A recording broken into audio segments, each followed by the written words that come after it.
আসসালামু আলাইকুম রহমতুল্লাহ বরকাত। মর্নিং। আমি ইতিহাস মিনাল বলছি। আজকে দেশীয় গ্যাসের একটা হিসাব আপনার সামনে শেয়ার করব।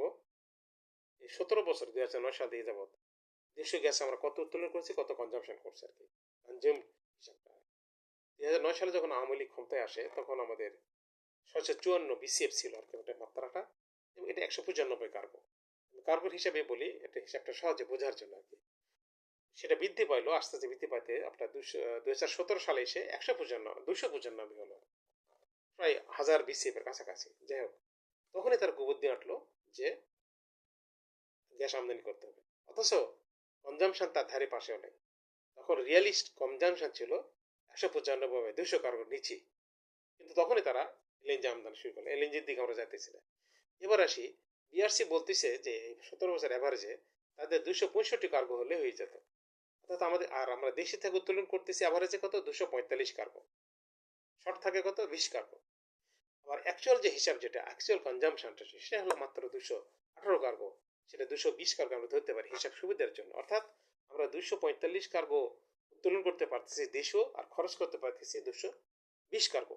এটা হিসাবের কথা বলছি, অ্যাভারেজ 17 বছর হিসাব করলে তাই আসে 25 কার্গো সারপ্লাস। অথচ তারা এলএনজি আমদানি শুরু করছে। এলএনজির দিকে আমি কিন্তু গেলামই না। এই 25 কার্গো হিসাবটা আপনারা নেন। রাজনীতি নিয়ে, সংসদ নিয়ে, সংবিধান নিয়ে যত চেষ্টা করার, সংস্কার নিয়ে, এই রিয়ালিস্টিক যে হিসাবগুলো, যেদিনে দেশ বাঁচবে, এটা তো ভাই দেশের শ্বাসনালী, অর্থনীতির শ্বাসনালী হলো গ্যাস। এই গ্যাসটাকে কিভাবে লুণ্ঠন করছে, যেভাবে সাগরণের যে ব্যাপারটা, অন্তর্ধানটা, হত্যাটা, সেটা আমার তো মনে হয়, আমি এর আগে বলছি যে এই গ্যাসের জন্য করে আর কি। অথবা ডাকাতে কথা, যে আমাদের দেশে উত্তোলন যেটা 26 সালে আসা কথা বলতেছে, আবার হিসাব করলে তাই হয়। ধরে 245 কার্গো, সে তখন থেকে শুরু করে এই পর্যন্ত, আর খরচা করা হয়েছে 220 কার্গো। 25 cargo surplus.